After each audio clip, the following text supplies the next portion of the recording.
Policia e Shkodrës ka arrestuar në flagrancë 32 vjeçarin Zev Buçaj, drejtuesin e automjetit që u përfshi një ditë më parë në një aksident të rënd në aksin rrugor Mjedh-Spathar.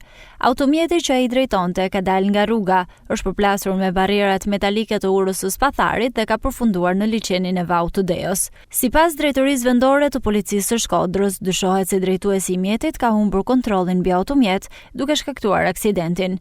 Në automjet udhëtonin edhe 2 pasagjerë, Ndok Çokaj dhe Arol Nikaj, të cilët së bashku me drejtuesin janë nxjerrë nga uji nga shërbimet e emergjencës dhe janë transportuar për ndihmë mjekësore. Drejtuesi i automjetit dhe një prej pasagjerëve po marrin mjekim në Spitalin Rajonal të Shkodrës, ndërsa pasagjeri tjetër, Arol Nikaj, është dërguar për trajtim të specializuar në Spitalin e Traumës në Tiranë. Policia bën me dije se materialet procedurale janë referuar prokurorisë së Shkodrës për veprime të mëtejshme ligjore, ndërsa hetimet vijojnë për zbardhjen e plotë rrethanave dhe shkaqeve të aksidentit.